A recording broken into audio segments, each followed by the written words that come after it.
Bueno, buenos días. ¿Cuántas subrutinas se escribieron ya del laboratorio? Una, bien. El punto 3. No importa. ¿Rinden el miércoles o no? Y bueno, o sea, les queda poco, pero no había escrito ninguna. Está bien, faltan algunas cosas de parámetros, pero ya por lo menos un BLX tendrían que haber probado. ¿Sí? No dejen todo porque las cosas necesitan tiempo. ¿Sí? Ya los tiempos son ajustados. Si lo dejan para el último momento no van a tener tiempo de madurarlo. Bueno, mi idea era repasar los llamados a subrutinas, pues ya me esperaba esta respuesta. Y completar, sí, el tema de paso de parámetros el día de hoy. Habíamos dicho que para implementar una subrutina teníamos que cumplir dos requisitos. Por un lado, tenía que poder llamarse desde múltiples puntos del programa principal y volver al punto en el que estaba. Y eso es algo que un salto común no puede resolver, los saltos que habíamos visto hasta el momento. Y entonces habíamos introducido un salto especial que se llama Branch and Link, que además de saltar, conserva la dirección del PC previo al salto en un registro. ¿Sí? Y ese registro es el R14, que se llama LR, o registro de linkeo. Bien, eso nos va a permitir, ejecutando la instrucción BLX, que saltaba al contenido de un registro, volver. A la BLX la habíamos usado para construir la dirección de destino con el switch. ¿Sí? Básicamente lo que hace BLX es copiar el registro en PC. O sea, es bastante simple. Y esta hace lo mismo que un salto y guarda el valor del PC antes de cambiarlo en el registro. Entonces con esto podíamos resolver llamar a una subrutina desde cualquier lado y volver al punto en el que había sido llamada, ¿sí? Porque el punto en el que había sido llamada quedaba guardada en este registro. Entonces, el programa principal usa BL y la dirección de inicio de la subrutina, que se marca con una etiqueta como cualquier otro salto, y la subrutina termina con BLX LR. ¿Sí? Y eso es lo que le dice, bueno, volvé a donde sea que te hayan llamado. Puedo tener varios BL etiqueta en el programa y voy a volver a cada punto. Bien. Ahora, eso nos resolvía solamente un nivel de alineamiento. O sea, eso nos resolvía que el programa principal llame a la subrutina y vuelva. La puedo llamar a todas las subrutinas que quiera desde todos los puntos que quiera. Lo que no puedo hacer es llamar a una subrutina desde otra subrutina.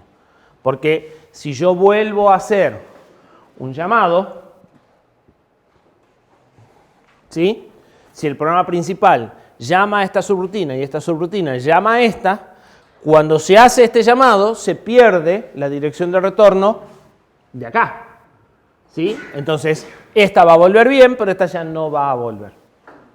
Y para eso íbamos a usar la pila. ¿Sí? Las subrutinas que no son hoja, o sea, las subrutinas que usan otras subrutinas adentro, van a tener que guardar el LR y recuperarlo.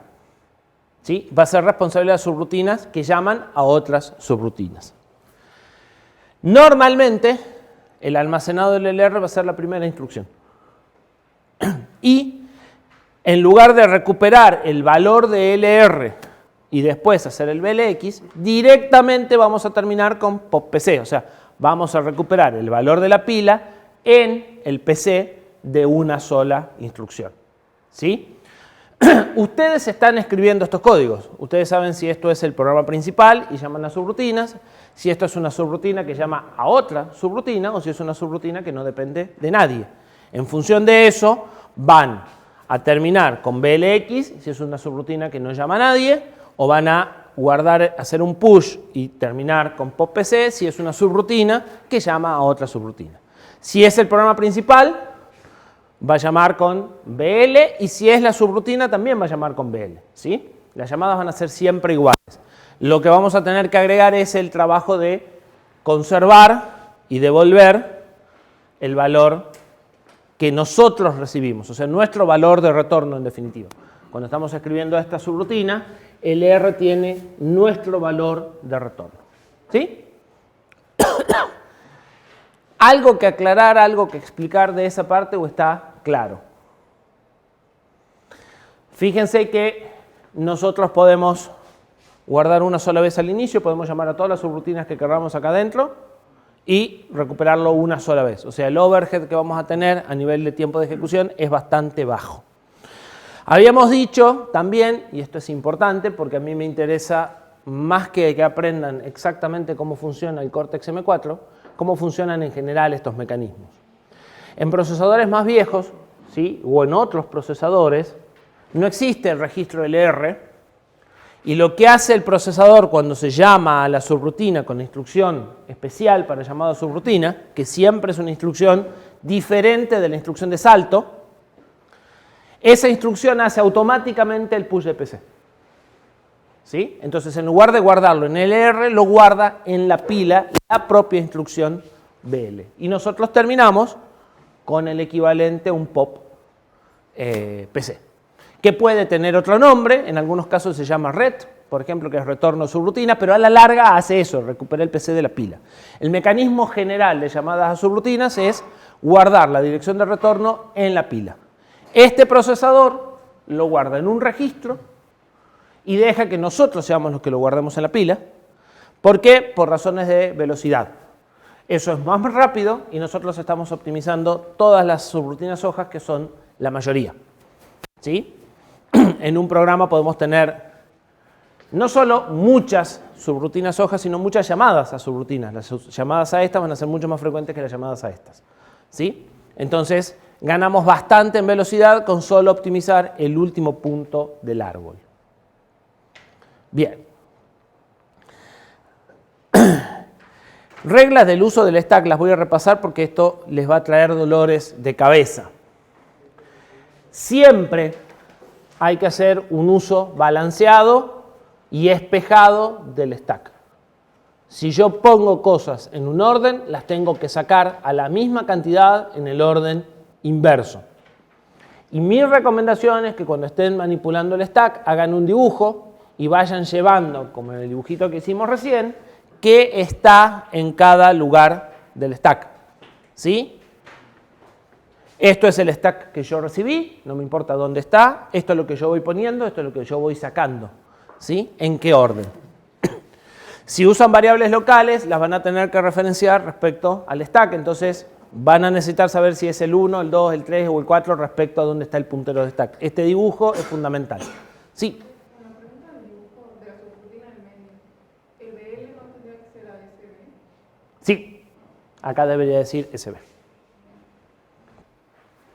Es la etiqueta del punto de entrada. Sigan la flecha y no a la letra. Bien.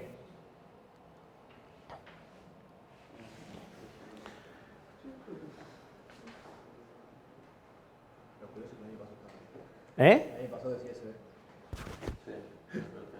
¿En serio? Sí, lo tenemos bien.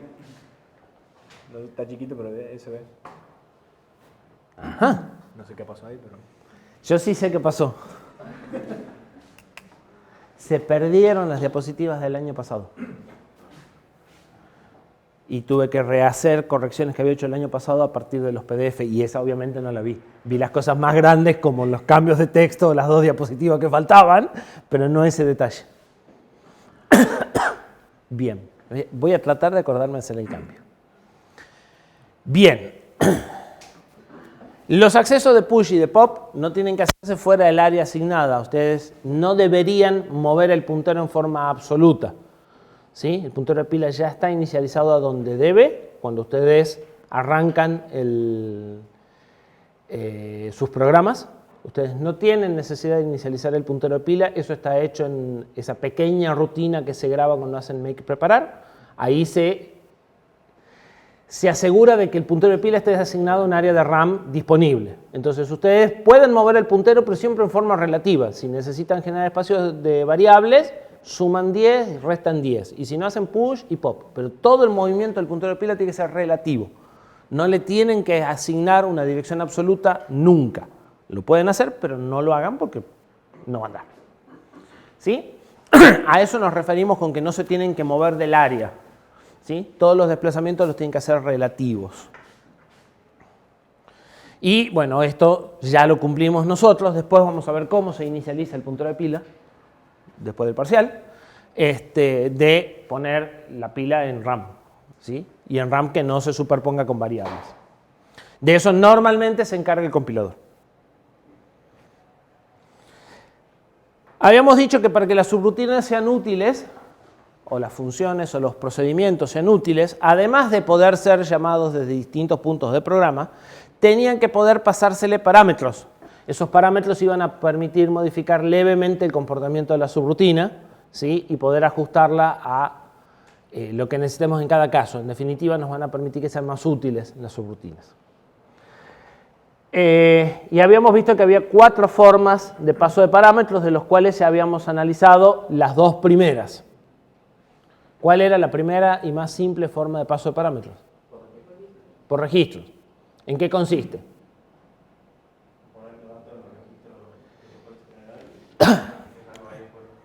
No pierdan de vista que si bien ustedes en este momento están escribiendo la subrutina del programa principal, eso no necesariamente es así. ¿Sí? Entonces, una de las ideas de utilizar subrutinas es que una persona escriba la subrutina y el otro escriba el programa principal. O otra subrutina que usa esa subrutina. ¿Sí? Parte de la clave de usar subprogramas es dividir el trabajo y modularizarlo. Y reutilizarlo.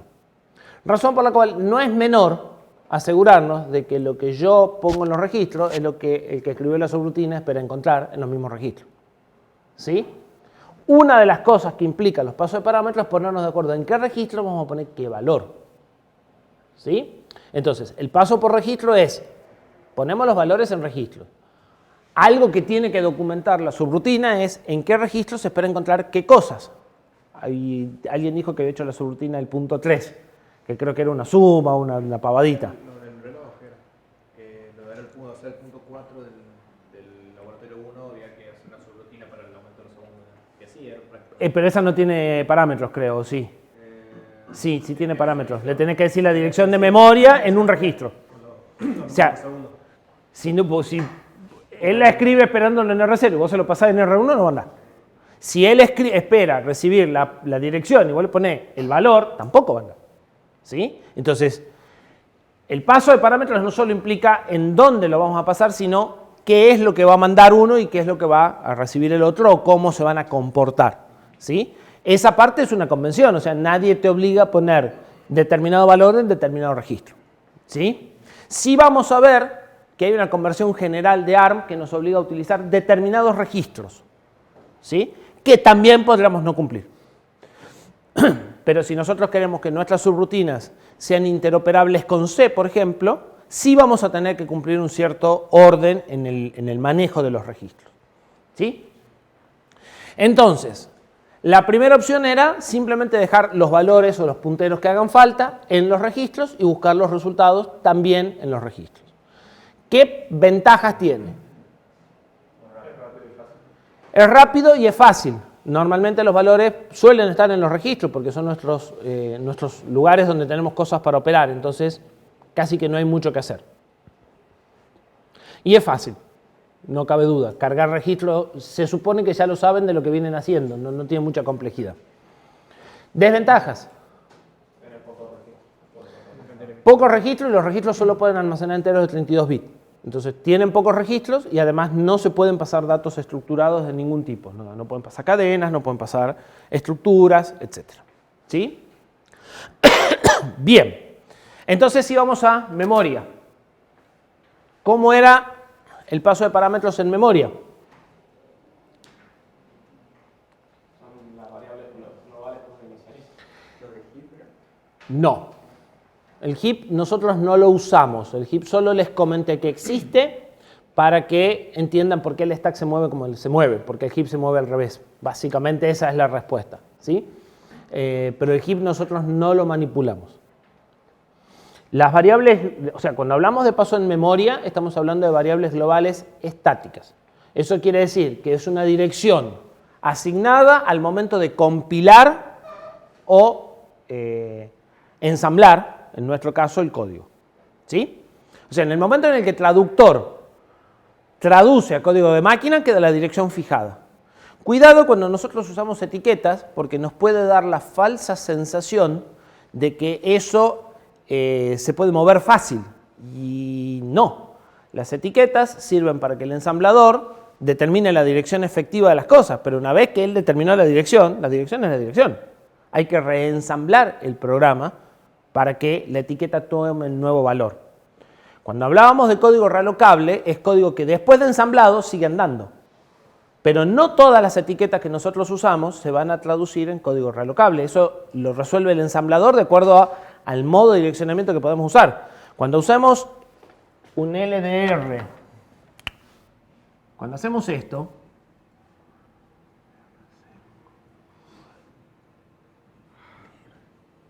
esto no es relocable. Porque estoy cargando el valor de 32 bits de la dirección que asignó el ensamblador en el registro. Si yo corro esto, voy a seguir cargando la misma dirección. Pero los datos no van a estar ahí. ¿Se entiende?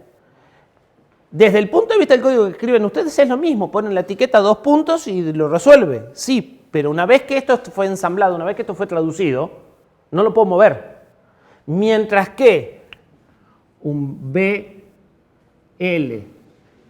BLSA sí lo puedo mover. Porque esto se traduce en un desplazamiento relativo. Si yo muevo todo el código, como acá no pongo el valor de la etiqueta, sino que pongo la diferencia entre la etiqueta y en donde estoy, si lo muevo, esto sigue andando, esto deja de andar.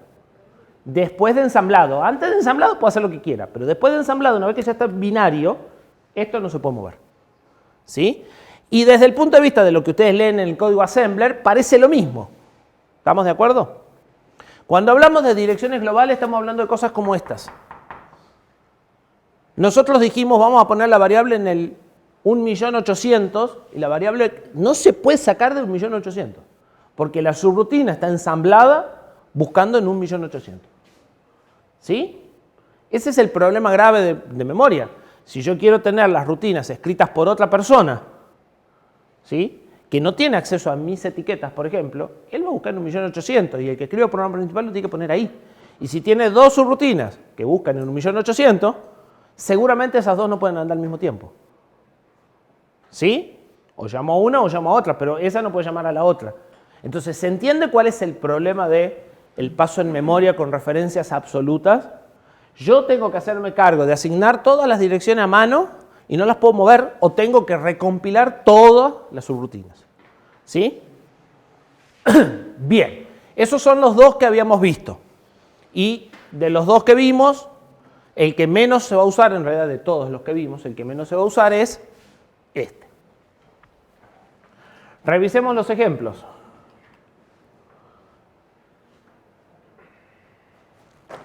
La de subrutina de paso en parámetros en registros era muy simple. No valía la pena. Y en esta, fíjense lo que les digo. ¿Ven que acá estoy usando dos veces esto que no es relocable?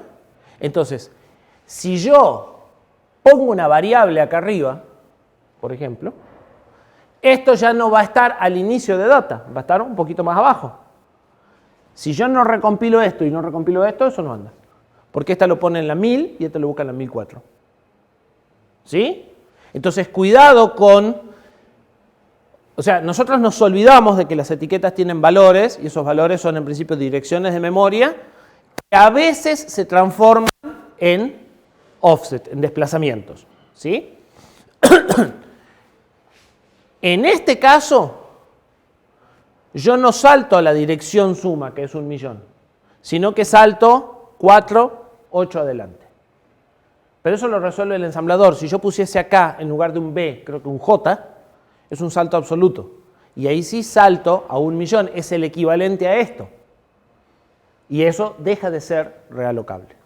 Cuando hablamos de relocable, tiene que ser el binario sin que nadie lo cambie. Esto no es relocable. Esto sí, por el modo de direccionamiento que usa BL. ¿Sí? Pero hay otros saltos que usan modos absolutos, es decir, escriben la dirección en el registro y tampoco son relocables. ¿Sí? Bien. ¿Qué hago entonces? Defino un área de memoria, pongo un puntero al área de memoria, guardo los datos, llamo a la subrutina. La subrutina define un puntero al área de memoria, lee los datos y escribe. Esto puede ser más o menos óptimo para una cadena de caracteres, que seguro ya está en memoria. El problema sigue siendo el mismo, esa cadena de caracteres tiene que estar sí o sí en la dirección 1.000.000 siempre. Y eso es la parte que es un problema. Entonces,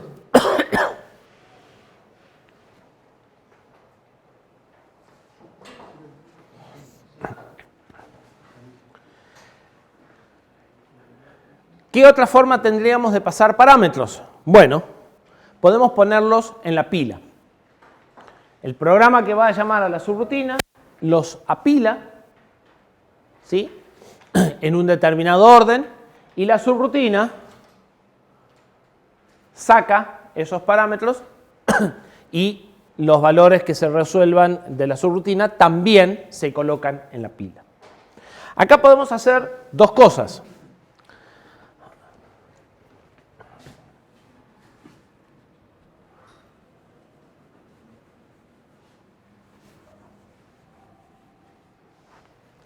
La primera de las cosas que podemos hacer es, si esto es la pila arranca acá con no sé qué, así. Yo apilo los parámetros.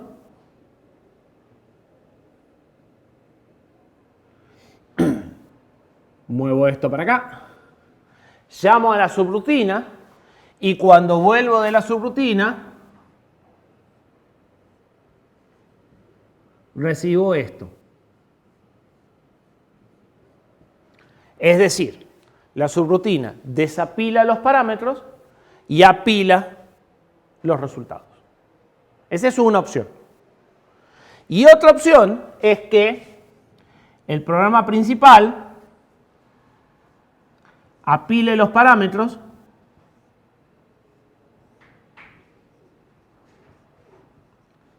haga un hueco para que vuelvan los resultados, ¿sí?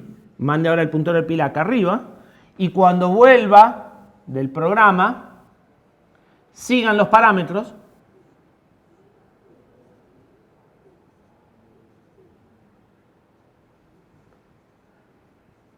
y ahora tenga el resultado. ¿Sí? ¿Se entiende? ¿Cuál de los dos le gusta más?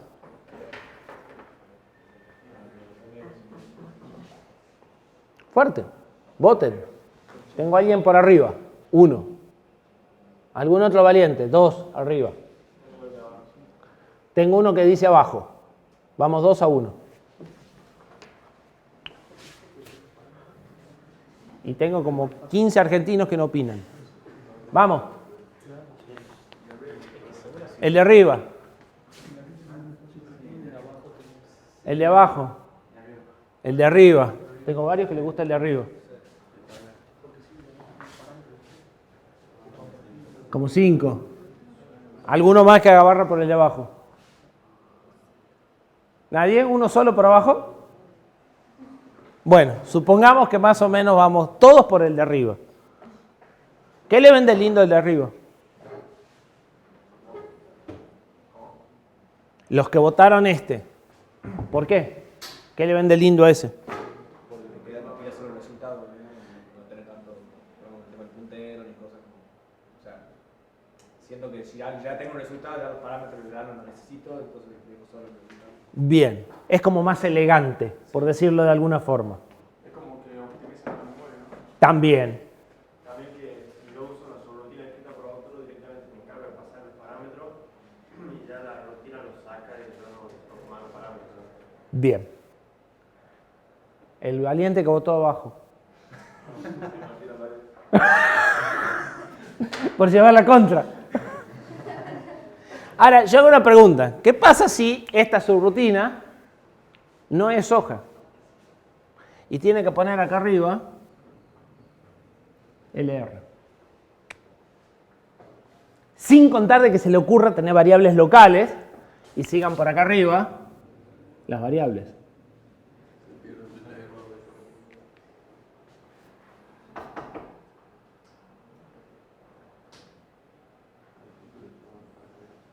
No conforme con eso, ¿cuál se presta a menor error? ¿Qué dijimos del stack? Uso balanceado. Ponemos y sacamos lo mismo. Acá, yo pongo, otro saca, otro pone, yo saco. Acá, yo pongo, yo saco. ¿Sí? Por eso en general se usa este. No es tan elegante, en realidad se puede usar el que quieran, pero en general se usa esto. ¿Sí?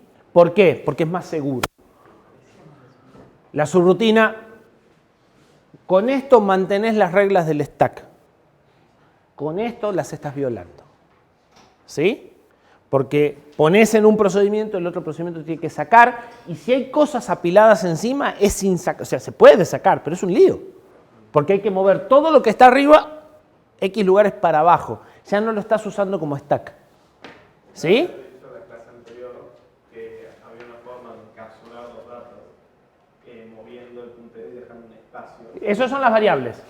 Es esto. Pero ese espacio tiene que seguir inalterado como si hubieran hecho X push. El problema es que ahora cuando vos quieras volver, tenés que bajar todo esto. ¿Sí? ¿Por qué? Porque vas a ver que vos no podés alterar los registros alegremente. ¿Sí? Entonces, necesitas espacio de almacenamiento y ese espacio de almacenamiento lo tenés acá. Y ahora vos tenés que sacar esto de abajo de tu espacio de almacenamiento sin perderlo. Se puede implementar esto sin problema, pero es mucho más laborioso. Yo me refería a usar otro registro, auxiliar, no me acuerdo cuál era, Sí. encapsular un espacio de memoria de RAM y después seguir haciendo push arriba, que es como lo que está abajo. Pero hay un problema. En el momento en el que el SP, cuando vos haces eso, vos dejabas así. ¿Sí? Mientras el SP esté por encima de tus datos están protegidos porque están dentro de la pila. En el momento en el que vos empieces a hacer espacio y bajes el SP, esos datos pueden desaparecer. ¿Por qué? Porque puede venir una interrupción. Y la interrupción va a ser lo mismo que las subrutinas y también van a necesitar guardar cosas en la pila. ¿Sí? Pero vos como programa o como subrutina nunca sabés cuándo viene una interrupción.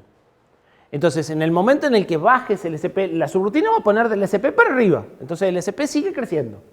No hay ningún problema. Porque como nadie saca más que lo que puso, anda todo fantástico.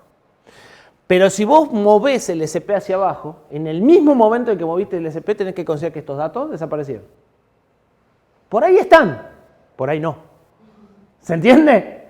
Entonces, cuando empieces a sacar cosas, hay un momento en el que te podés quedar sin espacio. O sea, se puede hacer, pero es muy engorroso hacerlo con la seguridad con la que se debe hacer. Esto es mucho más fácil.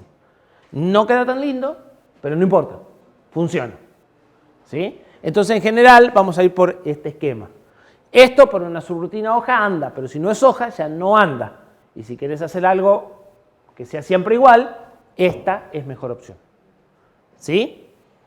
¿Queda claro? En realidad se pueden hacer las dos. Cuando empiecen a tratar de programarla van a ver que esta es mucho más fácil que esta, porque al programa principal le implica un push más y a la subrutina le implica cero trabajo. Esta da problemas. ¿Sí? Hay una condición que todavía no vimos de las subrutinas, que es qué registros pueden modificar y qué registros deben conservar para que el programa principal siga andando. Bueno, eso es lo que nos complica la vida con esto. No disponemos de todos los registros y hay muchos registros que tenemos que guardar el valor, entonces necesito variables para guardar los valores de los registros, voy a hacer push y eso hace que siempre tenga cosas encima de mis parámetros en la pila. ¿Sí? Entonces tengo que empezar a sacar del medio de la pila y la pila no está pensada para ser sacada del medio de la pila. ¿Cómo se dejaría el espacio ese? O sea, ¿qué le pasó a la pila para...? Nada, basura, haces un push de cualquier cosa. Lo importante es que el puntero haya dejado un hueco. ¿Sí? Es más, podés hacer un push de basura de cualquier cosa, por ejemplo del mismo P3, o podés hacer un move del puntero, como lo haces cuando creas variables. Eso me pregunta si puedo pasar directamente mover puntero. Sí, pero no te olvides que estos parámetros son parámetros, te conviene hacer push. Sí, ya sé, Pero sí, podrías mover el puntero a X lugares y después guardar estos en forma indexada respecto al puntero de pila, en lugar de hacer push. Podés hacer lo que quieras. Lo importante es que quede el puntero donde debe, con el espacio suficiente, y después los parámetros en el orden en que la subrutina los espera. Por eso les digo, estos dibujos de pila son indispensables para saber lo que están haciendo. ¿Sí? Profe, ¿cómo funcionaba el R7? El R7 es simplemente un registro que vos podés usar para marcar dónde está la pila cuando llega, cuando ingresa a la subrutina. ¿Sí? Nosotros dijimos que usamos este esquema. Y el SP llega, o sea, el programa principal lo encuentra acá y lo deja acá. Si vos como subrutina necesitas espacio de la pila, variables locales, guardar el LR, guardar registros, lo que sea, lo que haces es, primero que nada, poner el valor de la pila en R7.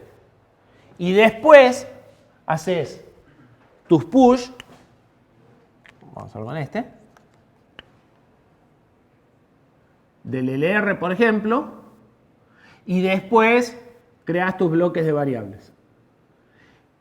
Eso hace que el SP se mueva de donde vos lo recibiste hasta acá arriba. ¿Sí? Podría suceder que vos después de eso todavía hagas algún push durante la subrutina y se mueva uno más y después hagas un pop. Entonces, el R7 queda constante. Fíjate que del R7 para abajo tenés los parámetros, para arriba tenés las variables que vos hayas guardado en lugares quietos, sin importar qué pase con la pila. Lo que se tiene que cumplir es que el puntero de pila esté por encima de R7 para que este espacio esté conservado porque está dentro de la pila. ¿Sí? En el momento en el que R7 baja, todo lo que está por encima de R7 lo tenés que considerar que se borró. En realidad no, es muy probable que, o sea, hoy en los programas que ustedes hacen van a ir y vas a ver que el valor sigue estando. Pero eso no necesariamente es así cuando tengas el panorama completo. ¿Sí? Que son básicamente las interrupciones lo que te está faltando. Entonces las interrupciones también van a usar la pila, van a respetar esto de poner y sacar justo lo que pusieron y va a andar bien porque va a seguir poniendo cosas encima. El problema es que si yo moví el puntero de pila, en la instrucción que sigue puede que ya haya ahí venido una interrupción, haya cambiado toda la pila y yo no me di cuenta. No tengo forma de darme cuenta. El R7 solamente sirve para tener una referencia constante si el SP se mueve dentro de la subrutina porque vos ponés y sacás cosas en la pila. No, lo podés usar también en subrutinas. Sí, a ver, tu subrutina puede hacer distintas cosas. Tu subrutina puede no necesitar la pila en lo absoluto. Recibe por registro y devuelve por registro. Olvídate de R7. Tu subrutina puede necesitar variables locales, pero no usa la pila. Recibe registros, tiene variables locales. Entonces, mueve el SP y las variables las referencia respecto al SP. Como el SP no se mueve, siempre la variable esta va a estar en SP más 3 y esta en SP menos 2, ya está. Pero si vos, además de tener variables locales o de recibir parámetros en la pila, haces push y pop dentro de la subrutina, esos push y pop hacen que el SP se te mueva. Y entonces, en un determinado momento, tu variable está en SP más 2. Y en otro momento, como el SP se movió, está en SP más 4. Y leer el código donde dice guardo en SP más 2 y leo en SP más 4, pero el mismo valor es de locos. Entonces ahí te sirve R7. Vos, en lugar de moverte respecto a SP, te moves respecto a R7. ¿Sí? Y no importa lo que pase con SP, si vos pones cosas y sacás cosas a la pila, R7 se queda quieto. ¿Sí? Ahora, si vos no pones ni sacás cosas de la pila en la subrutina, puedes trabajar con SP. ¿Se entiende? ¿Queda claro eso? O sea, depende de lo que vos hagas y de lo que vos necesites. Si recibís parámetros en la pila, el R7 te viene bien. Fíjate que te marca exactamente el punto donde están tus variables y tus parámetros. O sea, de R7 menos, porque estos son direcciones más bajas, de R7 menos están tus variables. Y de R7 más están tus parámetros. ¿Sí? Pero es lo mismo que si vos tenés el SP acá arriba y decís, bueno, SP más 5 está el primer parámetro, más 6 y más 7. O sea, mientras el SP no se mueva a lo largo del código. Ese es el punto clave. Si vos ponés y sacás cosas en la pila en el código, entonces ahí tenés problemas.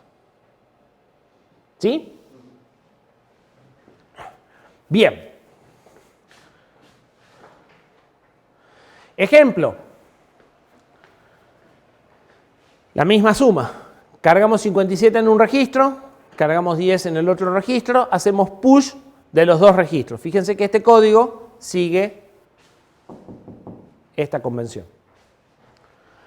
Llamamos a suma, suma hace pop, por lo tanto lo saca, lo suma, hace push y devuelve. Y el programa principal hace pop, ¿sí? Pero el problema es este, push acá, pop acá, push acá, pop acá. Eso no está balanceado. ¿Se puede? Sí se puede. Si la subrutina es fácil, es trivial. Pero si las subrutinas no son fáciles o queremos hacerlo a largo plazo, eso es un mecanismo que se complica. Si no conviene hacer los push y pop dentro de la subrutina. No, no los podés hacer. Porque el programa principal te tiene que mandar los datos y tiene que recuperar el resultado. El primer push, por lo menos sí o sí, tiene que ser el principal. Claro, entonces te conviene que todos los haga el principal. ¿Sí? O sea, el principal necesita poner los parámetros y sacar los datos. Sí o sí, eso es innegociable. Entonces, el esquema que funciona es este. ¿Sí? Que es este otro. Y que es otra cosa que se usa. Sobreescribir un parámetro. Si quieren hacer uso óptimo de la memoria, no hagan el hueco este, sino que en el primer parámetro devuelven el resultado. ¿Sí? Y pisan los parámetros en la pila con el resultado. Entonces, conceptualmente están haciendo esto, pero en realidad, acá ahora sí viene R1. ¿Sí? Y el puntero de pila viene acá. Entonces, esa es la otra variante que estamos viendo acá. En realidad es la misma. Conceptualmente, el programa principal asigna espacio para los parámetros y para el resultado.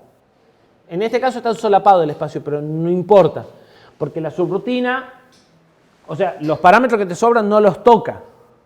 O sea, la diferencia es que acá el programa principal prepara la pila para los parámetros, la subrutina limpia eso y prepara los resultados. En cambio acá el programa principal prepara la pila para parámetros y resultados, la subrutina no toca la pila y te devuelve los resultados o en un hueco distinto o pisando un parámetro, no importa, pero deja la pila tal cual la encontró. Ese es el punto clave. ¿Sí? Acá la subrutina no te modifica la pila. ¿Sí? Podría suceder que vos tengas un parámetro de 8 y dos resultados de 32, entonces vas a tener que hacer dos push igual, ¿me explico?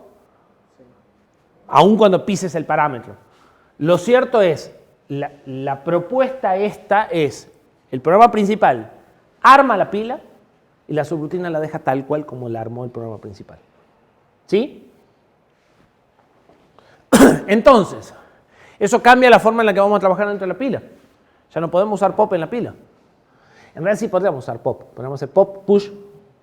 Entonces sacamos lo que vamos a poner, pero en realidad, fíjense que si queremos hacer pop es medio complicado. Tenemos que hacer pop, pop, push, push, y recién dejamos la pila como estaba.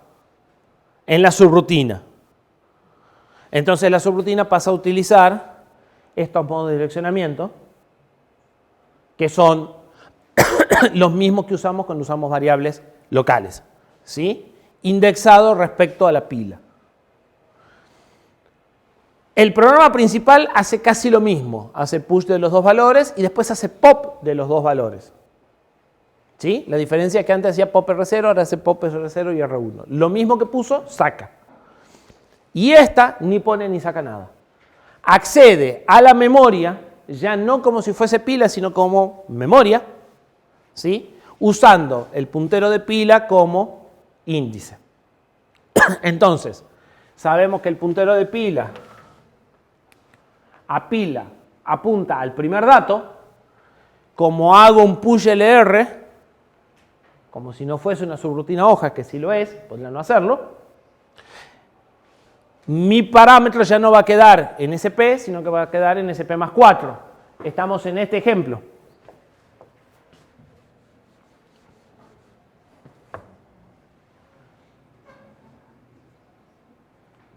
Donde yo apilo LR encima de mis parámetros. ¿Sí? Entonces, los tengo que buscar en 4 y 8, los sumo y los guardo en SP más 4.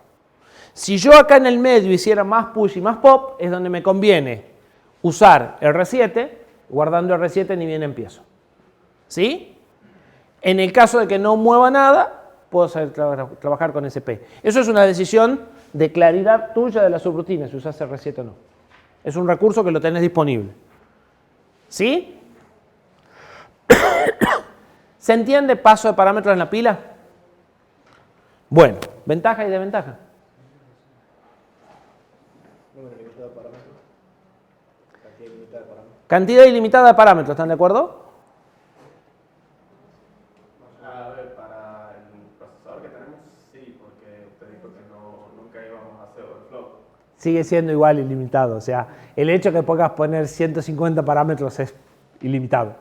Y 150 parámetros te ocuparía, por ejemplo, 150 bytes. Hasta el procesador más berreta tiene 150 bytes de RAM. ¿Sí? O sea, a los fines prácticos es ilimitado. Bien, ¿alguna otra ventaja?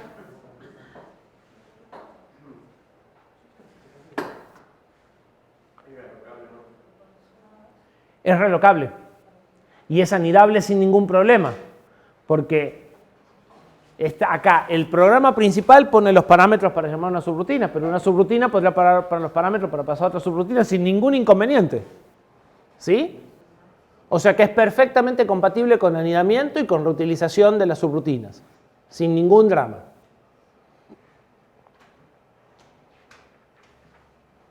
¿Qué otra ventaja?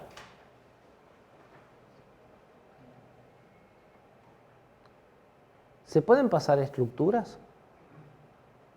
Sí. Podría ser un push de la dirección de memoria de la estructura. Eso no es pasar la estructura.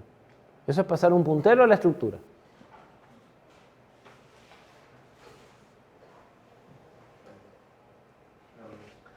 Yo estoy seguro que ustedes en algún momento en C pasaron un struct sin puntero. Sí. Si hacen memoria, si van a buscar sus códigos de programación 1, sí. ¿Quieren saber las consecuencias de eso? Todo el struct se copia en la pila. Los 275 bytes que tenga el struct se copian en la pila. Por eso no se debe hacer, pero sí se puede hacer. ¿Sí? Se hace una copia de la pila, de la estructura entera en la pila. Si no le ponen el aspersan adelante, se hace una copia entera del struct en la pila y se pasa en la pila. Una copia. ¿Ya saben por qué C solo pasa parámetros por valor y no por referencia? Porque los copia en la pila. ¿Sí? Para que pueda modificar una variable, ¿qué tiene que hacer? Pasar la dirección de la variable y no el valor. Lo que hace C normalmente es esto. Si mi variable vale 57, apilo el valor de la variable en la pila.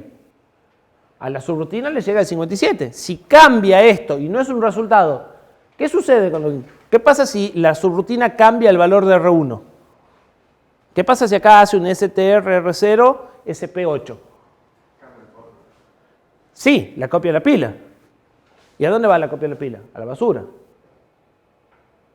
porque esto no se vuelve a bajar a memoria tu variable, entonces descarta. Eso es lo que hace C. Por eso C pasa siempre parámetros por valor. Y si ustedes quieren modificar algo, lo tienen que pasar un puntero. Bien, en lugar de mandar el valor de la variable, tienen que mandar la dirección de la variable, que es lo que vamos a hacer en la próxima, para que desde acá yo a esto lo considere la dirección de memoria, cambie la memoria y vuelva. ¿Sí? Y esa es la diferencia también entre pasar un struct por referencia o por valor.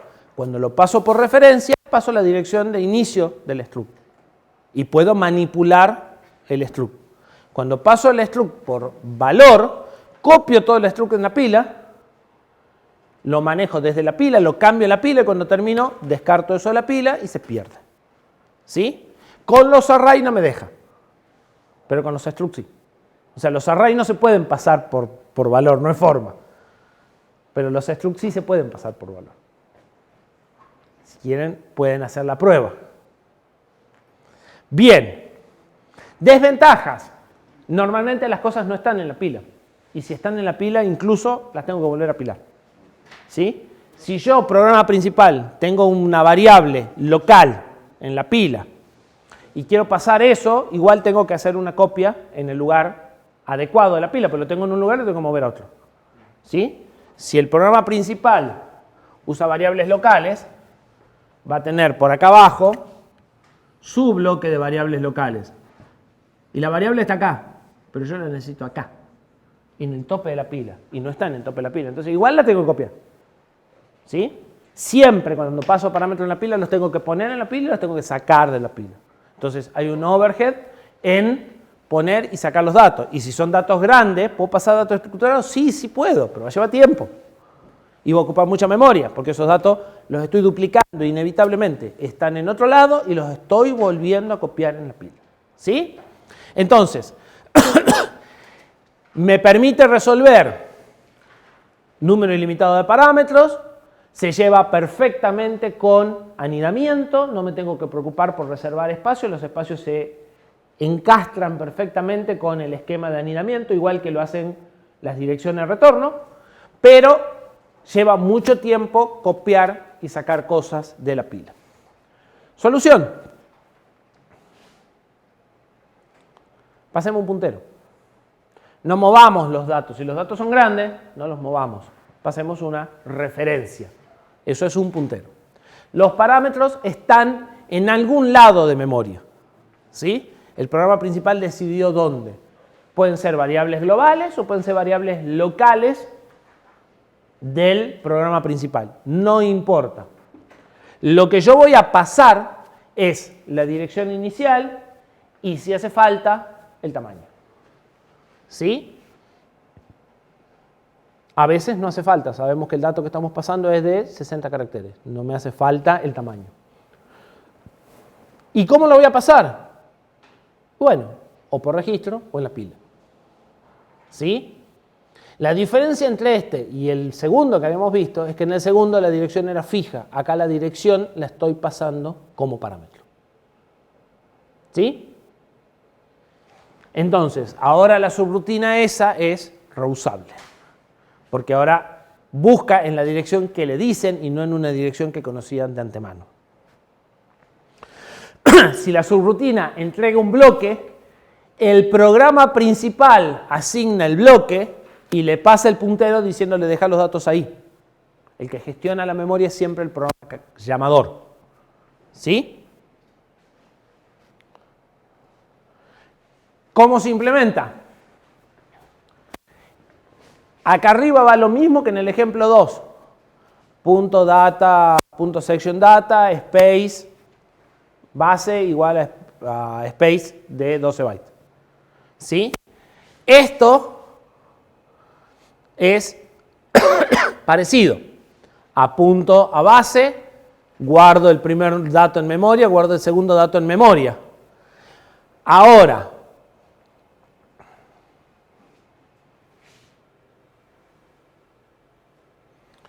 llamo a la subrutina. En R0 tengo el puntero al bloque de datos. ¿Sí? Estoy pasando por referencia en registro. ¿Sí? La subrutina, ¿qué espera? Tener en R0 el puntero a la base. Entonces, carga el primer dato de R0, el segundo dato de R0 más 4, lo suma y lo guarda en R0 más 8. ¿Sí? Si queremos optimizar la memoria, lo podrá guardar arriba del primer dato, como lo hicimos cuando estaba en la pila. No importa. ¿Sí? ¿Qué diferencia hay entre este y el 2? En el 2 yo cargaba R0 a una dirección fijo en la subrutina y eso hacía que esa subrutina solo sirva para esa dirección. Ahora recibo por registro la dirección donde tengo que operar. Es un detalle mínimo, pero ese detalle mínimo hace mucha diferencia. ¿Sí? También podría recibir esa dirección en la pila. Si me gusta complicarme la vida, porque si tengo registro, no voy a elegir la pila en general. Hasta aquí vamos igual, pero ahora al parámetro lo paso por pila. Entonces hago un push R0. ¿Sí? Y dejo en la pila la dirección al bloque. La subrutina hace un pop R0. Estamos en este esquema.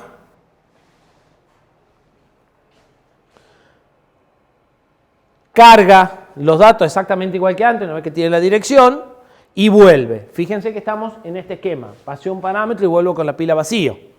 ¿Sí? Que habíamos dicho que no era la mejor opción. La otra opción sería que en lugar del pop R0 haga LDR0, SP, corchetes. Y entonces no modifica la pila y el pop lo tiene que hacer este acá. ¿Sí? Y voy a memoria y cargo el dato. El resultado. Claramente,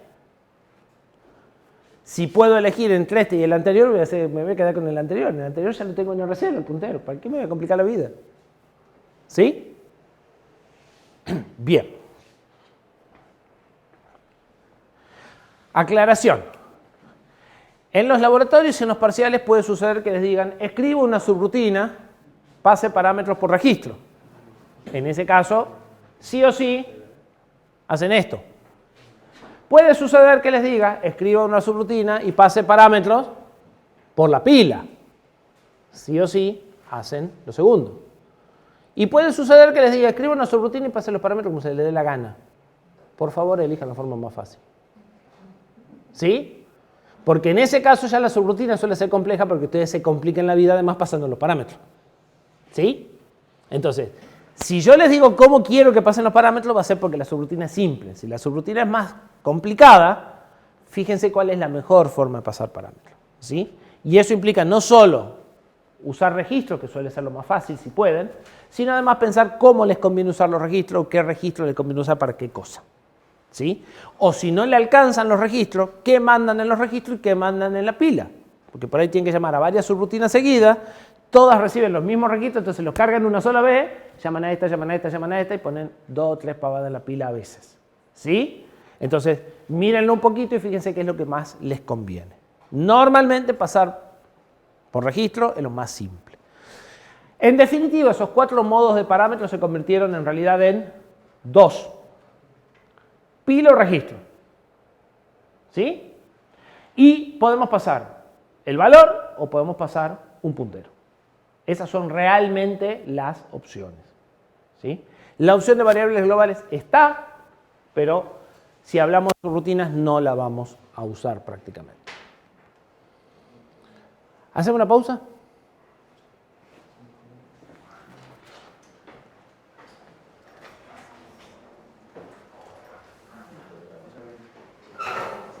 Tenías una pregunta.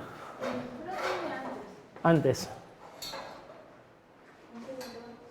¿Qué tan antes? Decime el número de diapositivas. Debe de ser más o menos el mismo número igual. No, hay como 5 o 6 diapositivas de diferencia. El código de pasaje por memoria.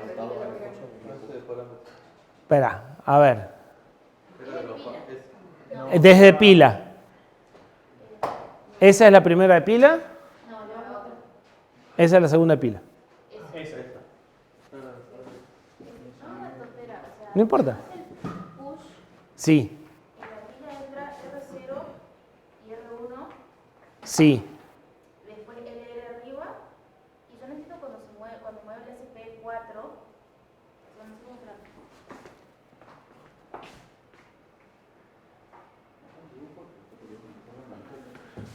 Empecemos por borrar esto y dibujemos la pila.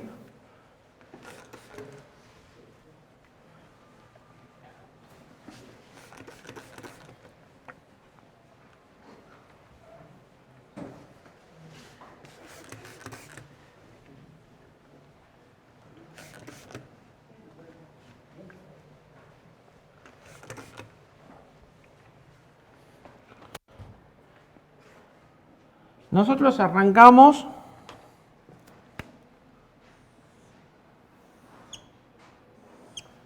nuestro puntero de pila señala al último elemento ocupado, ¿sí? Antes de empezar el programa, hay algo en la pila, no me importa si es basura o no, tengo el puntero de pila apuntando a algún lugar. Yo hago push R0 y R1. Dijimos que los registros se apilan en orden decreciente. Entonces, si queremos ser estrictos, acá viene R1. No importa, no cambia tu pregunta, creo. Y acá viene R0. ¿Sí? ¿Por qué? Porque cuando hacemos las operaciones en una sola instrucción, él las acomoda en el orden que él quiere y no importa el orden en que yo lo escribo. ¿Sí? El push se hace de una forma y el pop se hace de la contraria. ¿Sí? Entonces, esa instrucción va a mover el puntero de pila de acá y lo va a dejar acá. Hasta ese momento yo accedería con SP más 0. Pero ahora, cuando entro a la subrutina, hago push LR. Entonces, la subrutina, perdí la tapa, me apila encima de esto LR y el puntero de pila se mueve para acá. Entonces, no se olviden, esto es 0, esto es FF. La pila se mueve hacia direcciones decrecientes. Si yo tengo el puntero de pila acá, en SP más 0, ahora lo que tengo es LR. Y si quiero acceder a este, lo tengo en SP más 4. Y si quiero acceder a este, lo tengo en SP más 8. O sea, para que se ponga R0 y R1, lo tendría que hacer push R0, push R1. Exactamente. Ahora, fíjate un detalle que si querés está mal. No, está bien. Yo estoy guardando en acá el resultado. ¿Sí? Y eso quiere decir que acá lo voy a encontrar en R0. ¿Sí? Pero o sea, si yo hago pop R1, R0 va a pasar lo mismo. Siempre va a sacar primero R1 y después R0 el pop. Perdón, siempre va a sacar primero R0. El push pone primero R1 y el pop saca R0. ¿Sí? No importa cómo lo escribas, eso lo podés escribir así o lo podrías escribir así. R0-R1. Estos son todos los registros de R0 R1. ¿Sí? En cualquier caso lo escribas como lo escribas o escribas así, el orden es el mismo. Decreciente en el push, creciente en el pop. ¿Sí? La única alternativa es que vos hagas dos push independientes. Bien. ¿Alguna otra duda que tengan?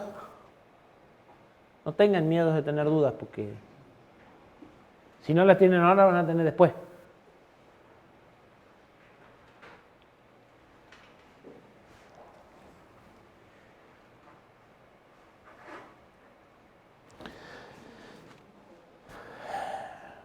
Paso por referencia a memoria. Ventajas. No hay límite en la cantidad de parámetros. Los puedo pasar por registro, los puedo pasar por pila, así que puedo pasar todos los que quiera. No hay problemas de anidamiento. No gasto tiempo moviendo datos de un lugar a otro.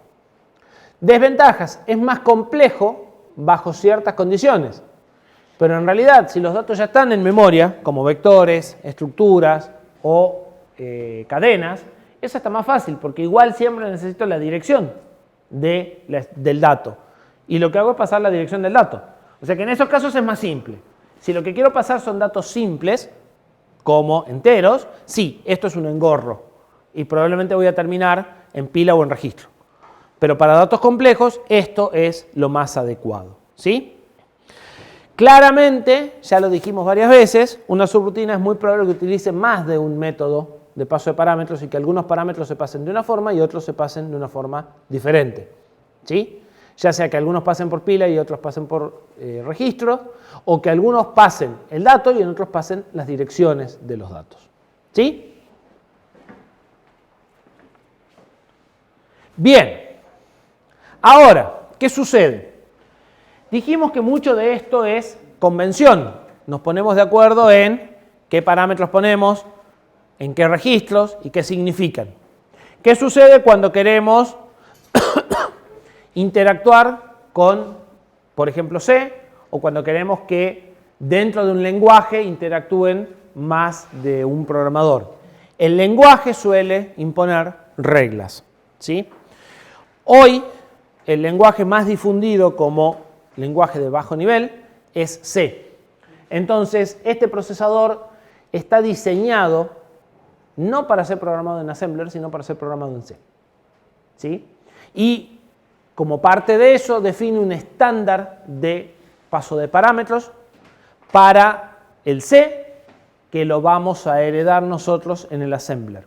Eso nos va a permitir, nosotros no lo vamos a hacer, pero ustedes podrán escribir un programa principal en C y llamar a su subrutina en Assembler si respetan esos pasos de parámetro, ¿sí? ¿Qué dice el estándar? No me acuerdo si está el nombre acá o en la otra, que se llama AACS, AACPS, que lo vamos a ver en el siguiente.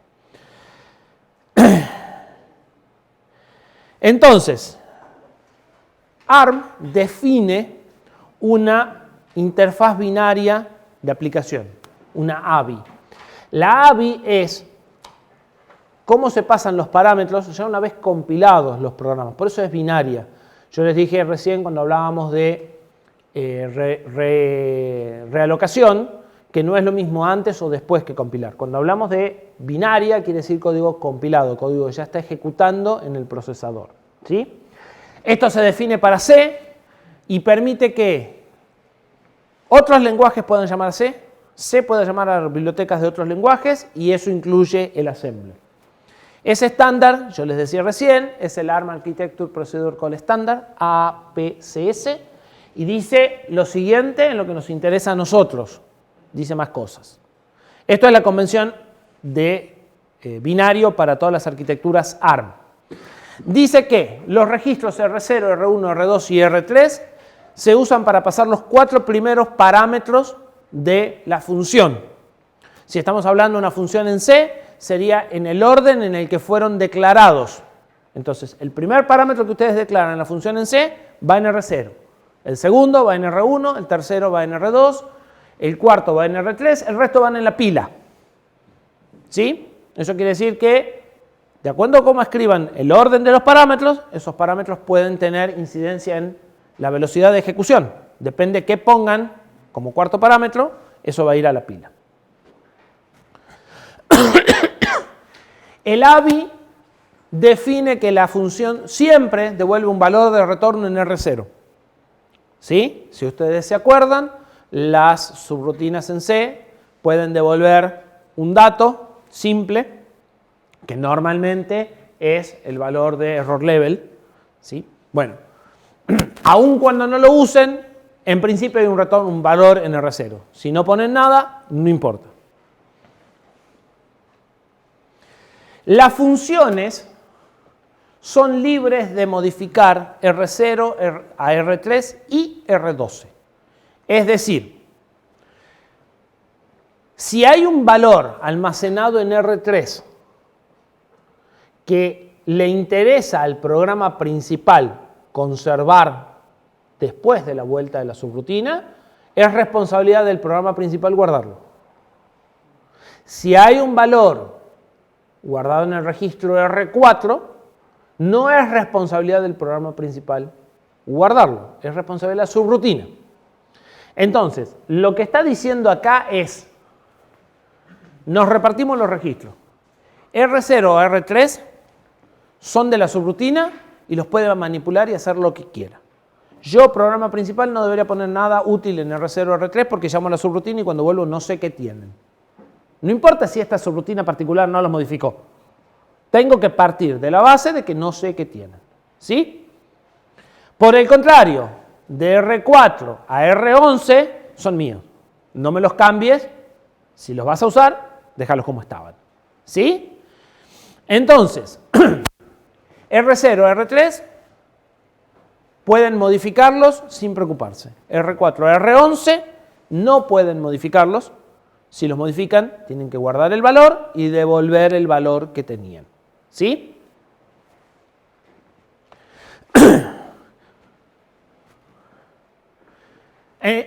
Lo que acabamos de decir. Si una función quiere usar R4 o R11, deberá guardar primero los valores de los registros en la pila y antes de retornar deberá devolverlos. Igual que hace con el R, tiene que hacer con cualquier registro en este rango. ¿Sí?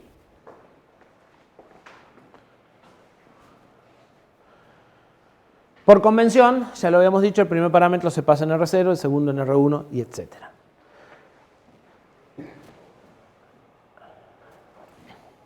Bien.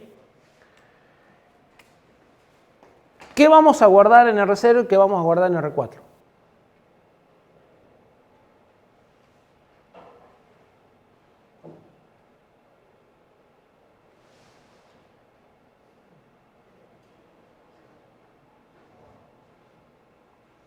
Yo ahora soy una subrutina, no hoja.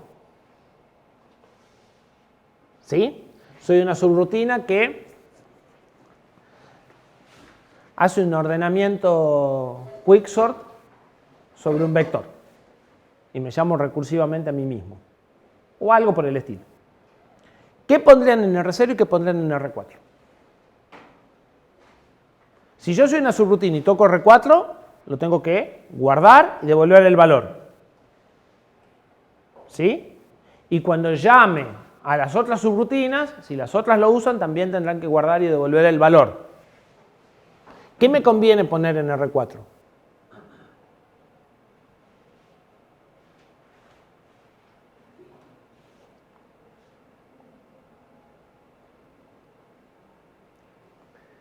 En la subrutina ustedes van a encontrar variables o registros que se cargan en una instrucción, se usan en la instrucción que sigue, en la que sigue y no se usan más. Y van a encontrar registros que se apuntan al inicio de la subrutina y se usan hasta el final de la subrutina. Por ejemplo, los punteros de un ordenamiento son del primero o del segundo tipo. ¿Se usan poquito o se usan mucho? Mucho, porque tengo que barrer todo el vector. Ahora, la variable en la que leo el elemento del vector para compararlo, ¿cuánto se usa? Leo, comparo, no lo uso más. ¿Se entienden los dos tipos de variables que van a encontrar? ¿Qué ponen en R0?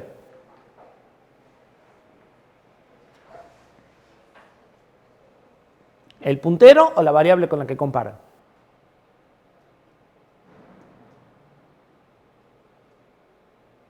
R0 tiene valores descartables. Yo no puedo, o sea, pongo algo en R0, llamo una subrutina y no sé si está. Es para cosas efímeras. Es para cosas que se van a usar poquito tiempo. Las variables para comparar las cargo en R0 o R3. ¿Sí? No me tengo que preocupar por guardarlas porque no me interesa. Yo ya comparé, llamé a la subrutina que hace el cambio de dato, para cuando llamé a la subrutina lo que veía no me interesaba ya. ¿Sí? En cambio, mis punteros, ¿dónde los voy a poner? En R4. Yo sé que los pongo ahí y si alguna subrutina también necesita mover el puntero, bueno, me lo va a dejar guardado. No me tengo que andar preocupando por encima andar guardando el puntero. ¿Sí? Entonces, cuando ustedes programan el programa principal o las subrutinas o lo que sea, todas las cosas que se usan que tienen muy poco tiempo de vida, las variables que tienen poco tiempo de vida, se usan en 3 o 4 instrucciones y después ya no se usan más, se mandan preferentemente a R0 o a R3. No importa si es subrutina o programa principal, porque eso implica que no me tengo que preocupar por guardarlas. ¿Sí? Si la subrutina necesita ese tipo de variables que las usa en R0 y R3. Y si la subrutina necesita un puntero que la va a usar a lo largo de todo un lazo, además, lo puede poner en R4.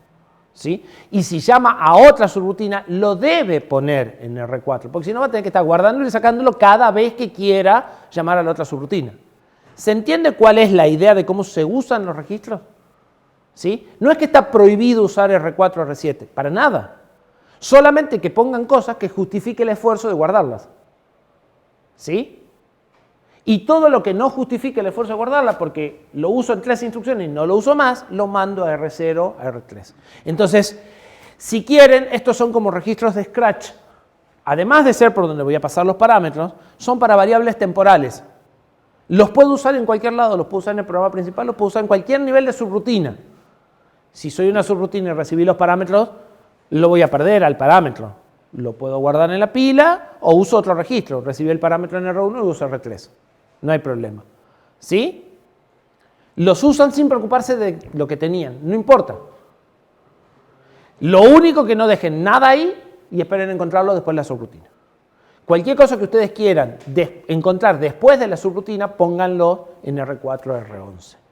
Y si en una subrutina necesitan usar R4 o R11, guárdenlo junto con el LR al inicio y devuélvanle el valor al final. ¿Sí? Normalmente una sola vez al inicio y al final. ¿Se entiende en qué se traduce esta normativa? Esto es una de las cosas que ustedes tienen que hacer en las subrutinas del laboratorio 2. Tienen que seguir estos lineamientos. ¿Sí? Bien. Sí. Cuando se envía algo, por ejemplo, un valor, el registro RC tiene un valor, se envía a la pila. Ahora, ¿qué pasa con el RC? ¿Sigue manteniendo la misma copia del valor? O... Sí, en ese momento sí. Claro, entonces si uno se modifica, por más, puede seguir usando ese valor por más que le envíe a la pila. Después uno lo recupera haciendo el... Exactamente.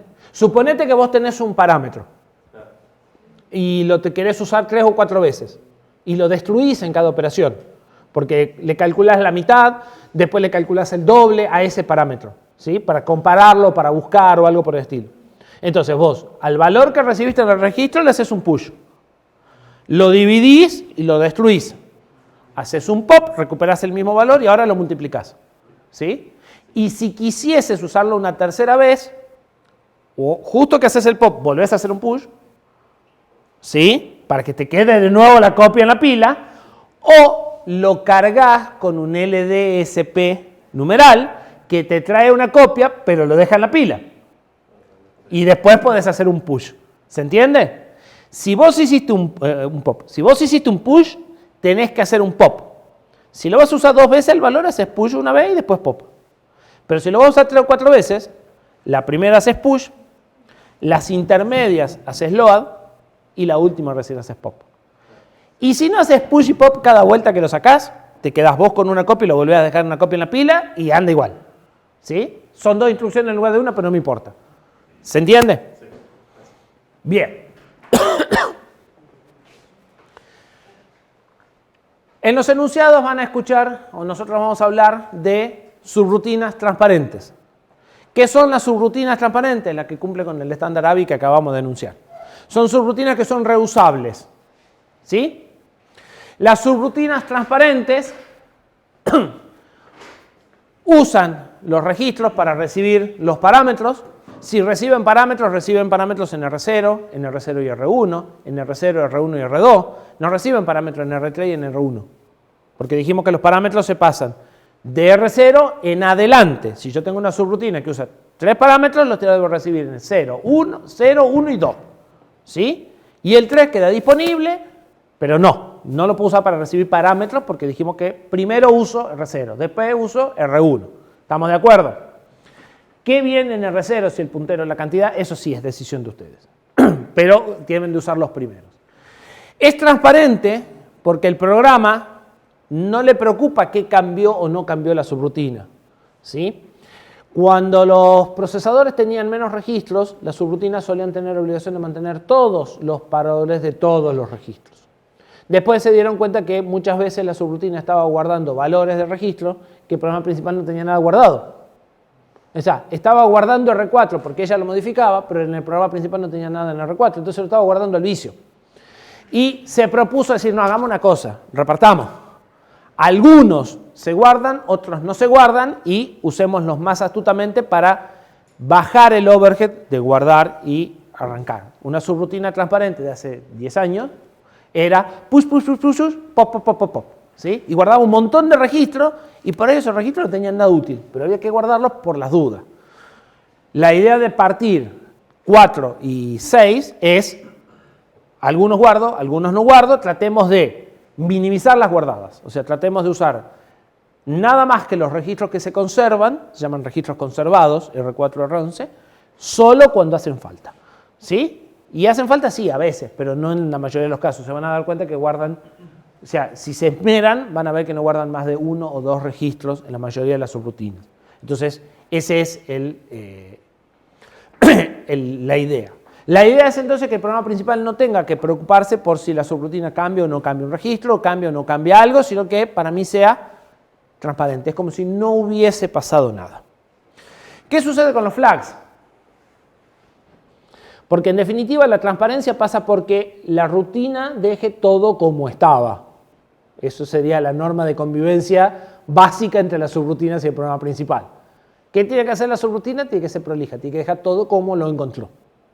En nuestro caso ya nos eximieron del registro R0, R3. ¿Qué pasa con los flags? ¿Qué opinan? ¿Los tienen que dejar como los encontró? ¿Debería? ¿Saben guardar los flags ustedes? ¿Vimos alguna instrucción que sirva para guardar los flags? Que modifique los flags. No, guardar. Yo entré a la subrutina con el flag ese puesto y lo tengo que dejar como estaba. Y ojo que la instrucción CMP cambia los flags. Así que no podrás usar una comparación dentro de la subrutina. ¿Para qué? ¿Qué sentido tendría setear un flag antes de llamar a la subrutina y usarlo después de llamar a la subrutina? ¿Sí? Entonces, con un mínimo orden al momento de escribir las cosas, no hace falta guardar los flags. ¿Sí? Vos seteás el flag y lo usás en la instrucción que sigue y no llamás a la subrutina en el medio y ya está. ¿Se entiende? Entonces, los flags van a entrar en la misma bolsa que R0, R3. Después de una subrutina, no sé cómo vuelve. Y no me interesa. Yo seteo los flags y salto en 2 instrucciones consecutivas sin meter una llamada subrutina al medio y se acabó el problema. ¿Sí? Bien. Claro, no. Sí se pueden cambiar y los puedes hacer. No se deben conservar. ¿Sí? O sea, las subrutinas no van a conservar R0, R3 ni los flags. Entonces vos llamás a una subrutina y los flags vuelven, nadie sabe cómo. ¿Sí? Cuando hablamos de que no se conservan, quiere decir que vos no podés determinar el valor con el que vuelven. Vos llamás a una subrutina y no sabés con qué vuelve R0 o R3. En realidad, si ves el código de la subrutina, sí sabés, pero la idea de transparencia es que vos no veas el código de la subrutina. Entonces, partís del supuesto de que después de una llamada R0 R3, una llamada subrutina, R0 R3 tienen basura. ¿Sí? Y programás pensando que lo que había ahí es desconocido. ¿Sí? Si vos hiciste un BL, después R0 R3 no sabemos qué tiene. Eso es lo que tienen que mentalizarse. Y con los flags pasa lo mismo. Llamé una subrutina, a la vuelta no sé qué hay. Bien. Subrutinas recursivas. ¿Qué son las subrutinas recursivas? Bien. Creo que a esta altura del partido ya saben por qué les decían cuál era una de las principales desventajas de las subrutinas recursivas. ¿Cuál es la principal desventaja de las subrutinas recursivas? Estructuras de datos de vuelta.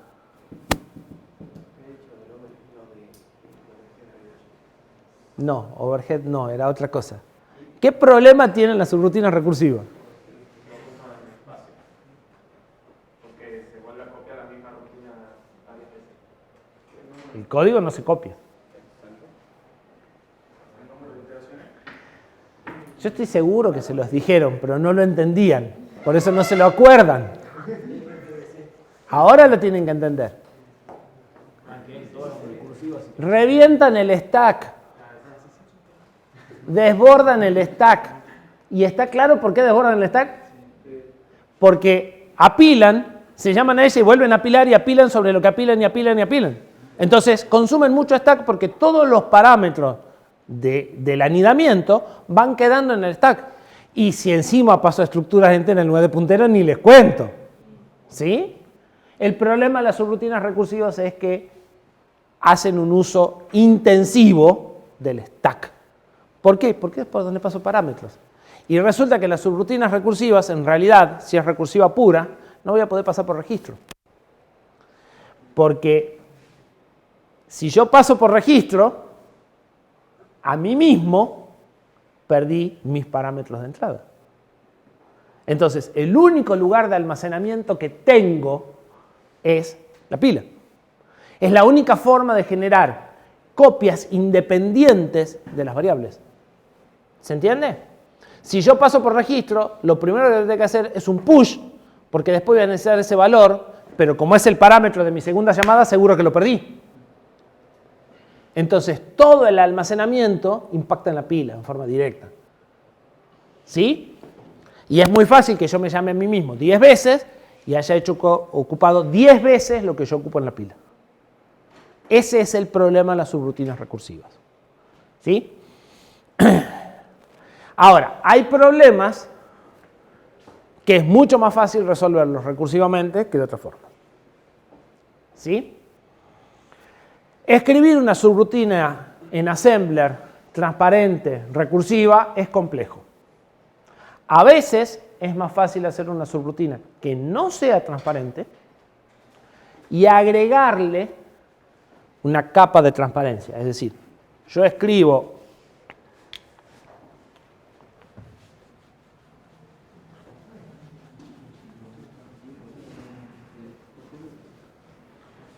la tinta azul no funciona. Yo escribo una subrutina.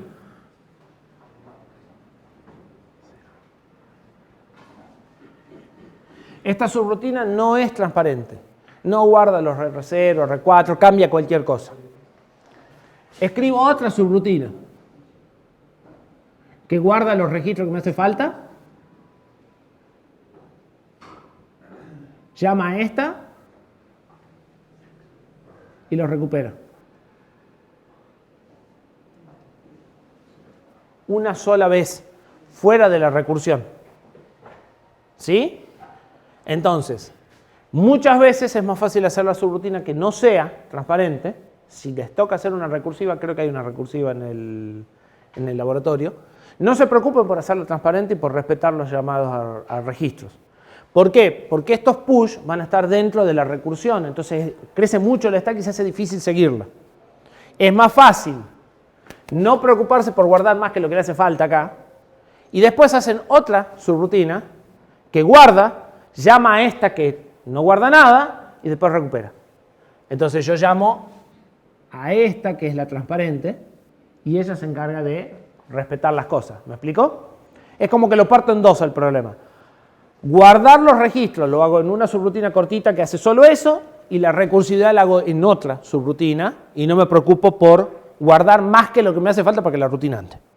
¿Sí? Si no, se van a marear con los push de los datos que ustedes tienen que poner, con los datos que tienen que guardar para la otra pasada y se usa mucho stack. Se puede hacer, sí se puede hacer, pero más enredado. Entonces, yo les recomiendo plantearlo de esta forma. Preocúpense por resolver el problema y después, si es que tenía que ser transparente, agreguen un pequeño bloque en una subrutina independiente que guarda, llama y termina. Como esta se llama a sí mismo, si este punto y este punto son el mismo, se hace más difícil. ¿Se entiende? Es más difícil hacer el caso base. Bien. Para que una subrutina recursiva funcione, necesitamos dos cosas. Áreas de dato independiente para cada llamado. Lo que decíamos, como yo recibo el parámetro en R0, como yo recibo el valor del factorial, por ejemplo, al que tengo que calcularlo, y lo tengo que usar como parámetro para otra llamada a mí mismo, necesito que la variable de la llamada, de la primera llamada, no sea la misma variable que la de la segunda llamada. Y eso solo se logra con variables locales en el stack. ¿Sí? Como cada una hace lugar en la pila, eso se va poniendo en lugares independientes en forma natural. ¿Sí? Las variables, las subrutinas recursivas no pueden usar variables globales. ¿Sí? Y además de eso, hace falta algo que es que la subrutina tenga código puro. Código puro es algo que a ustedes ni se les ocurre que se puede hacer, pero que se puede hacer, y es que el programa podía modificar las instrucciones de su propio programa. El programa es una secuencia de datos numéricos en memoria, que nosotros lo ponemos en flash, pero podrá estar en RAM. De hecho, ustedes están ejecutando los programas desde RAM. ¿Qué les impide ir y cambiar el código de operación de una instrucción antes de ejecutarla? La decencia, nada más. ¿Sí? Pero se puede hacer. ¿Entienden lo que estoy diciendo? O sea, el programa que estoy ejecutando no es el que escribí, es otro. Bueno, eso si quieren que sea recursivo no se puede hacer. O sea, no se debe hacer nunca, pero con recursivo menos. ¿Sí? Ahora, cuidado, porque esto que nosotros ya estamos planteando para recursividad, en realidad lo que estamos haciendo es un código reentrante. Un código reentrante es un código que no terminó de ejecutarse y vuelve a ejecutarse una instancia independiente. Es decir, tengo dos copias del mismo programa ejecutándose simultáneamente. Eso es código reentrante. Recursividad es un caso que se usa poco. Sin embargo, cada vez que ustedes en sistemas operativos hacen procesos multitarea, el código es reentrante. Entonces, cuando empiezan a programar en multihilo en sistemas operativos, todo su código es reentrante y tiene que tener estas mismas condiciones. En particular, áreas independientes. Entonces, el problema de las variables globales va más allá de solo las subrutinas recursivas. ¿Sí? Afecta también al código que se ejecuta en múltiples instancias en los servidores, por ejemplo. ¿Sí? Bien. ¿Qué hora es?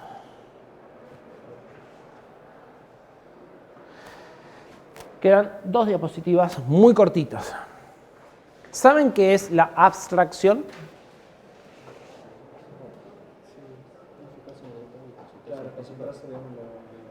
En las cosas generales y olvidarse de los detalles. Es la única forma de manejar la complejidad. ¿Sí? Dividiendo el problema en partes. Primero tratando esas partes en nivel global y después concentrándonos en esas partes como un subproblema, olvidándonos de todo el resto del contexto. Perfecto. Las subrutinas sirven para eso. ¿Sí? Las subrutinas sirven para que ustedes manejen abstracción. Sirven para que ustedes puedan resolver un problema usando un bloque que alguien ya desarrolló sin saber cómo se hace realmente ese bloque, o para que lo escriban ustedes a los dos bloques, pero en el momento en que están pensando en una parte no piensen en la otra. ¿Sí? Para eso es muy importante que las subrutinas se puedan integrar en librerías reutilizables, que es por lo que venimos planteando todo esto, ¿sí? Y por lo que todo esto se usa. Una abstracción que nosotros vamos a usar mucho es la de un driver. ¿Qué es un driver? Un driver es un conjunto de funciones o de subrutinas que sirven para manipular un dispositivo de entrada-salida. Un driver les va a permitir a ustedes en esta instancia prender los LED de la placa sin saber cómo se prenden los LED de la placa. O escribir cosas en los displays de 7 segmentos sin saber cómo se manipulan los displays de 7 segmentos. ¿Sí? Eso es un driver. Un driver es un conjunto de funciones que me dicen, con esta función podés prender un número, con esta función podés prender un segmento, con esta función podés apagarlo. ¿Sí? Me dan los detalles generales de cómo se usa la función y no me dan cómo se implementa o qué es lo que sucede adentro. ¿Sí? Un driver es una abstracción. Cuando hablamos de driver, simplemente estamos hablando de funciones que sirven para manipular dispositivos de entrada-salida, pero no son más que funciones. ¿Sí? Ustedes en este laboratorio ya van a usar funciones, hay uno de los prácticos, en donde ustedes les van a decir, está esta función, ustedes les pasan los parámetros de esta forma, hace tal cosa, ¿qué hace? No importa. Dentro de 2 laboratorios van a escribir ustedes la función cuando hayan aprendido cómo se manipulan los dispositivos de entrada-salida. ¿Sí? Bien. ¿Dudas? ¿Ninguna? ¿Seguro?